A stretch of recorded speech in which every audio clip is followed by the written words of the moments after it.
좀 말씀드렸는데 42편의 완성 부분인 43편을 우리 같이 읽음으로 받겠습니다. 하나님이여 시작. 하나님이여 나를 판단하시되 경건하지 아니한 나라에 대하여 내 송사를 변호하시며 간사하고 불의한 자에게서 나를 건지소서. 주는 나의 힘이 되신 하나님이시거늘 어찌하여 나를 버리셨나이까. 내가 어찌하여 원수의 억압으로 말미암아 슬프게 다니나이까. 주의 빛과 주의 진리를 보내시어 나를 인도하시고 주의 거룩한 산과 주께서 계시는 곳에 이르게 하소서. 그런즉 내가 하나님의 제단에 나아가 나의 큰 기쁨에 하나님께 이르리이다. 하나님이여 나의 하나님이여 내가 수금으로 주를 찬양하리이다. 내 영혼아 내가 어찌하여 낙심하며 어찌하여 내 속에서 불안해하는가. 너는 하나님께 소망을 두라. 그가 나타나 도우심으로 말미암아 내 하나님을 여전히 찬송하리로다. 아멘. 아멘. 제가 방금도 말씀드렸던 것처럼 어제 보았던 시편 42편과 시편 43편은 한 편일 것이라고 그렇게 보고 같이 42편을 보면 43편으로 또 43편을 보면 42편과 더불어서 말씀을 받게 됩니다. 여기 42편 43편에는요 1인칭 주격인 나라고 하는 단어가 무려 몇 번이나 나오냐면요 51번이나 나옵니다. 51번이 나와요. 그리고 그 분위기가 과거의 향수에 젖어 있는 분위기입니다. 그리고 어찌하여 라는 단어가 10번 이상 등장을 하고 있습니다. 이는 사람이 고난을 당하면 어려움을 당하면요 힘든 일이 있으면 나타나는 현상이라고 그렇게 말씀드리고 싶습니다. 어려운 일이 있고요 힘든 일이 있고 그러면 주변을 보지를 못합니다. 이웃을 보지를 못합니다. 어떤 종류의 업체를 찾고 계신가요? 그리고 요청하신 장소를 찾지 못했습니다. 이 분야에 이런 나에게로 모든 생각이 집중이 됩니다. 뿐만 아니라 과거에 지난날 좋았을 때를 회상을 하고 기억을 하고 하는 것들이 어려운 일을 당할 때의 특징입니다. 지금도 코로나가 우리 앞에 오다 보니까 옛날을 추억하지 않습니까? 그리고 현재를 빨리 어떻게 지나가고 싶은 거죠. 앞으로 좋은 세상으로 세상이 올 것보다는 이전의 일상, 이전의 것들에 더 사람들이 관심을 갖게 되지요. 뿐만 아니라 이유를 찾으려고 합니다. 어찌하여 그랬는지, 왜 그랬는지, 그 원인이 무엇인지 이유를 찾으려고 하지요. 잘못 아닙니다. 그러지 어려운 일이 있을 때 자신을 돌아보고 자신을 점검하는 거 이게 잘못된 일 아니거든요. 또 지난날에 좋았던 것을 기억하고 회상하는 거 잘못된 것 아니거든요. 이유를 찾고 원인을 찾고자 하는 거 잘못된 것 아니거든요. 그런데요. 아무리 나에게 집중을 해도 거기에 해답은 없습니다. 지나간 과거를 붙들고 있어도 거기에서 문제의 해결은 없어요. 그리고 어찌하여 원인을 찾는다고 할지라도 그 원인을 밝혀낸다 할지라도 그 원인 자체가 이유 자체가 문제를 해결해 줄 수는 없다는 거예요. 그러므로 성도는요 어려움이 올 때에 자신을 살피기도 해야 됩니다. 이거 너무 당연한 것이죠. 자신을 점검해야 되는 건 너무 당연한 거예요. 그렇지만 자신을 점검하고 자신을 깊이 성찰하는 데만 계속 머물러 있으면 안 되고요. 반드시 거기에서 눈을 들어 누구를 바라봐야 된다고요? 하나님을 바라봐야 됩니다. 하나님께로 시선을 향하여야 한다는 거예요. 하나님이여 사슴이 시냇물을 찾기에 갈급함같이 내 영혼이 주를 찾기에 갈급하니이다. 내 영혼이 하나님 곧 살아계시는 하나님을 갈망하나이다. 아멘. 사슴의 목마름을 해결할 수 있는 답은 자기 자신 안에는 없잖아요. 아무리 사슴이 자기를 성찰하고 자기를 점검해도 거기에 머물러 있으면 그 목마름을 해결할 길은 없습니다. 마찬가지로 인생의 목마름도 그 안에는 해결이 없습니다.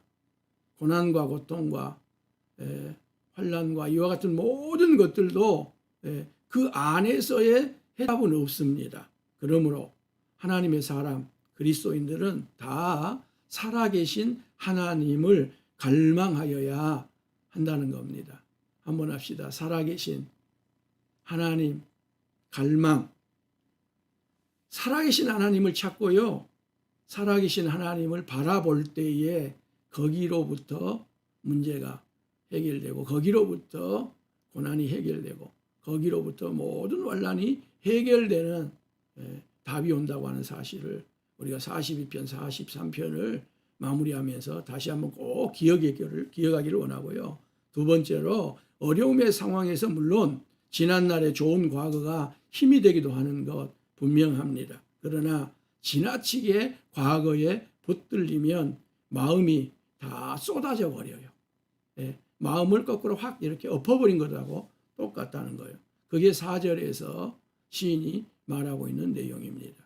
자, 2020년 이제 오늘과 내일 이틀을 남겨두고 있는데요. 새해로 가져야 되잖아요. 그러면 과거 붙들고 있으면 안 된다는 거죠. 지난 날을 붙들고 있으면 안 된다는 거죠. 자칫하면요. 그렇게 되면 과거가 우리를 묶어버리는 닷이 되어버립니다. 닷. 아무리 배가 커도요. 그 닷에 내려지고 그리 줄 하나 연결되어 있으면 그 배는 앞으로 못 가잖아요. 그러므로요. 성도는 고난의 현재에서도 무엇을 봐야 되겠어요? 미래를 봐야 됩니다. 앞날을 봐야 됩니다. 장차를 봐야 돼요. 그게 바로 하나님께 소망을 둔다고 하는 거예요. 그래서 시인이 하나님께 소망을 두라. 하나님께 소망을 두라. 너는 하나님께 소망을 두라. 계속 그렇게 말하고 있잖아요. 미래입니다. 앞날입니다. 여러분의 삶에 어떤 고난이 있든지 어떤 어려움이 있든지 간에 과거 지난 날을 회상하기도 해야 되지만 그때에서 얼른 벗어나 하나님께 소망을 두시길 바랍니다. 앞날을 열어주실 것을 믿고요. 앞날을 바라볼 수 있기를 원합니다. 2020년 이 코로나 상황이 지금도 계속되어서 새해를 맞이함에 있어서도 이게 끊어지지 않겠지만 그럼에도 불구하고 우리는 하나님께 소망을 두고요. 앞날을 봐야 됩니다. 앞으로 하나님께서 펼쳐주신 미래를 바라야 되고 미래를 바라보고 미래의 소망을 둘 때 오늘 현재를 극복할 수 있는 거예요. 그리고 희망을 가지고 절망하지 아니하고 끊임없이 뭔가를 시도하고 미래를 준비할 수 있는 것입니다. 꼭 여러분 과거에 집착하지 마시고 앞날에 그리고 미래에 소망을 두시기를 다시 말해서 하나님께 소망을 두시기를 예수님의 이름으로 축원하고 축복합니다. 제가요 몸을 다쳐서 병원에 갔습니다. 아니 목사님 언제 다쳤어요? 가정을 한 것입니다. 여러분이 다쳤다 그러면 안 되니까 제가 다쳤다고 가정을 한번 하겠습니다. 그리고요 의사에게 가서 다친 부분에 대해서 여러 곳을 검사를 하라 그래서 검사를 했어요. 그런데 의사가 왜 다치게 되었는지 이유만을 계속 설명을 합니다. 당신이 이렇게 부주의해서 그랬고요. 또 운동을 안 해서 그랬고요. 몸이 무거워서 그랬고요. 무엇이 어째서 그랬고요. 계속 이유만을 설명을 계속해요. 그러면 어쩌겠습니까? 그럼 별로 듣고 싶지 않는 거예요. 제가 의사에게 정작 듣고 싶은 것은 뭐예요? 당신이 어떻게 해서 다쳤지만 앞으로 한 5주 동안 열심히 치료하면 다시 퇴원할 수 있겠습니다. 다시 정상으로 돌아갈 수 있겠습니다. 한 2주면 되겠습니다. 이렇게 몸이 정상으로 회복되어 다시 건강한 삶으로 돌아갈 수 있겠습니다. 얼마만 참으면, 얼마만 치료를 받으면, 얼마만 고생을 하면 이렇게 의사의 소견을 듣고 싶은 것이지 의사로부터 이유, 원인 그것만 주구장창 듣고 싶은 것은 아니잖아요. 이렇게 의사가 다쳐서 갔든지 아파서 병원에 갔든지 갔는데 아이고 고생이 좀 되겠습니다만은 얼마간만 좀 고생하십시오. 참으면 되겠습니다. 제가 말한 대로 치료를 잘 받으면 곧 퇴원하겠습니다. 건강하게 가정으로 가겠습니다. 당신이 하고 싶은 일로 갈 수 있겠습니다. 이것을 소견이라고 말하잖아요. 근데 이것을 성경적으로 말하면 이게 뭐냐면 이게 하나님의 언약입니다. 언약. 한번 합시다. 하나님의 언약. 자, 이 하나님의 언약. 언약이라고 하는 단어가 맨 처음 나온 것은 어디냐면 창세기 6장 18절이에요. 히브리어로 베리트라고 하는 단어인데요. 창세기 6장 18절에 온 세상의 제약이 관영하게 된 그때에 노아에게 내가 너와 언약을 맺으려고 한다 하는 표현이 최초로 등장을 하는데 언약이라고 하는 단어가 최초로 등장한 곳은 창세기 6장 18절 노아야 언약을 맺으려고 할 때이지만 여러분 단어 이전에 하나님은요 이미 사람을 창조하신 이후 계속 사람과 언약을 맺고 있었거든요. 언약을 맺고 있었어요. 자, 하나님께서 아담을 창조하시지 않습니까? 그리고 하와를 만들지 않습니까? 그리고 사람을 만들어 놓으시고 하나님께서 그들에게 복을 주셨더라. 그렇게 되어 있습니다. 한번 합시다. 아담과 하와에게 복을 주셨더라. 하나님께서 아담과 하와, 남자와 여자를 만드시고 복을 주셨다고 하는 것 그 자체가 뭐예요? 그게 언약입니다. 그게 언약이에요. 그리고 아담과 하와에게 생육하고 번성하여 땅에 충만하라 하는 것 이것 자체가 언약입니다. 바다의 물고기, 하늘의 새, 움직이는 모든 생물을 다스리라 이게 언약이고요. 땅을 정복하라 이것도 다 언약입니다. 아담과 하와가 범죄하잖아요. 그래서 저들이 무화과나무 잎을 뜯어다가 자신들의 하체를 가리잖아요. 그때 하나님께서 오셔서 친히 가죽옷을 지으셔서 저들이 가리고 있었던 곳을 가려준 것, 옷을 입도록 해준 것, 이것도 하나님의 언약입니다. 자, 아벨이 농사를 지어서 하나님 앞에 제사를 지냈는데 하나님께서 아벨의 제사는 받아주시고 가인의 제사는 받아주지 않자 가인이 그의 동생 아벨을 쳐서 죽이잖아요.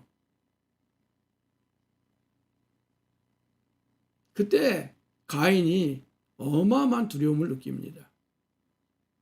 그래서 제가 에덴에서 쫓김을 받아서 나아갈 때에 두려움을 느끼고 하나님 앞에 하나님이 나를 이곳에서 추방하시는데 제가 어디로 가오리까? 가면 제가 돌에 맞아 죽습니다. 이러한 두려움을 제가 표현을 할 때 하나님이 뭐라 그래요?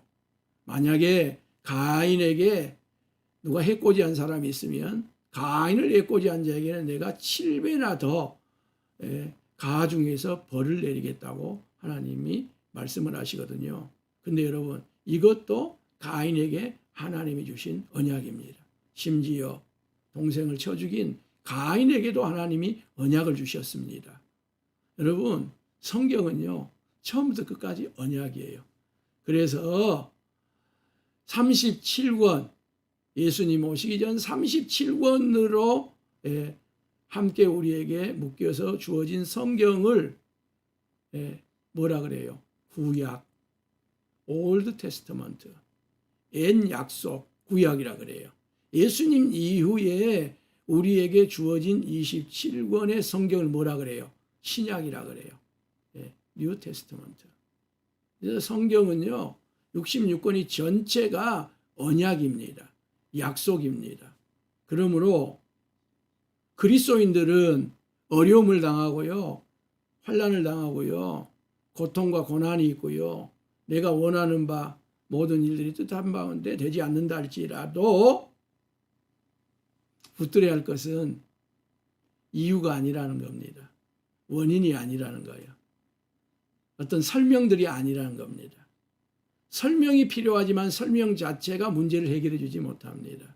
원인을 알아야 되지만 이유를 알아야 되지만 그 이유 자체, 원인 자체가 고난과 역경과 환난을 해결해 주지 못한다는 거예요. 그래서 성도는 반드시 고난과 환난과 역경과 어려운 가운데서도 무엇을 붙들어야 된다고요? 언약을 붙들어야 됩니다. 하나님의 약속을 붙들어야 돼요. 주의 약속하신 말씀 위에서 약속이에요. 그 위에서 우리가 오늘 고난을 봐야 되고요. 그래야 고난을 견디고요. 고난을 이겨낼 수 있고요. 고난이 우리 안에서 다시 축복으로 환희로 하나님께서 주신다고 하는 것을 기억했으면 좋겠습니다. 구약의 대표적인 언약, 모세의 시내산 언약, 다윗과 맺었던 영원한 언약, 더 말할 것 없습니다. 언약의 전부인, 언약이라고 말할 수 있는 여러분 성경을 꼭 붙드시기를 바라고요. 그래야지만이 까닭 없는 고난이 있거든요. 대표적인 얘가 누구예요? 욥이에요. 그것까지를 다 우리가 성경 안에서 이겨낼 수 있다고 하는 거 기억했으면 좋겠습니다. 성도 여러분, 이 시간 저와 여러분들의 나에게로부터 살아계신 하나님께로 시선을 옮겨갈 수 있기를 원합니다. 나에게서부터 하나님께로입니다. 내게로부터 눈을 들어 주를 보기 시작할 때 주의 일을 보겠네. 아멘이죠? 모든 시선을 주님께 드리고 살아계신 하나님을 느낄 때 내 삶은 주의 역사가 되고 하나님이 일하기 시작하네. 시선을 우리에게서 하나님께로 향하는 것. 고난을 이기는 첫 번째 방법입니다. 아까 말씀드렸던 것처럼 과거에 붙들리면 과거가 우리의 다시 되어버리고 말아요. 근데 하나님께 소망을 두고 앞날을, 미래를 바라보면 이 묶였던 다시 풀리고요. 과거가 현재 고난이 도시되어서요. 우리를 앞으로 나아가게 한다고 하는 것 기억했으면 좋겠습니다. 원인과 이유를 찾아 어찌하여 왜 여기에 너무 골몰하지 마시기를 바라고요. 하나님의 언약을 굳게 붙드시기를 바랍니다. 그리하면 반드시 고난에서 하나님이 회복시키십니다. 그게 43장 4절이거든요. 그런즉 내가 하나님의 제단에 나아가 나의 큰 기쁨에 하나님께 이르리이다. 하나님이여, 나의 하나님이여, 내가 수금으로 주를 찬양하리이다. 아멘. 아멘. 여기 나의 큰 기쁨의 하나님 이렇게 되어 있는데요. 나의 큰 기쁨의 하나님 할 때 큰 기쁨은요. 기쁨의 하나님 그런 뜻입니다. 기쁨이 두 번이나 반복되어 있는 거예요. 지금은 비록 다윗이 고난받을 때 자신이 다윗에게 받은 은혜 때문에 그 고난에 동참하고 있지만 다시 하나님이 회복시킬 것을 확실해요. 근데 역사적으로 어떻게 됩니까? 압살롬의 반역이 일시적으로는 이긴 것 같았지만 다시 회복하잖아요. 그래서 다시 고라 자손들도 주의 성전에서 음악으로 하나님 앞에 영광을 올려드리는 이와 같은 축복을 회복받아요. 고난 하나님께서요 열어주십니다. 다시 회복시켜 주십니다. 이 회복을 받기 위하여 사랑하는 여러분, 저와 여러분 모두가 나에게서 하나님께로 시선을 향할 수 있기를 원하고요. 과거에 지나치게 붙들리지 않고요. 과거에서 하나님께 소망을 두며 앞날과 미래로 나아가기를 원하고 특별히 원인, 이유 이것에만 골몰하지 않기를 원합니다. 지금 세상에서는 모든 사람들이 거기에 전념하고 거기에 집착을 하는 가운데요. 오히려 혼란을 일으키는 경우들이 너무 많아요. 언약입니다. 약속입니다. 오늘 우리에게 주어지신 하나님의 말씀을 여러분 꼭 붙드시길 바라고요. 말씀을 여러분 가슴에 한번 안고 언약입니다. 말씀입니다. 신구약 말씀을 붙들겠습니다. 그와 같은 복을 여러분 부유한 길을 예수님의 이름으로 축복합니다.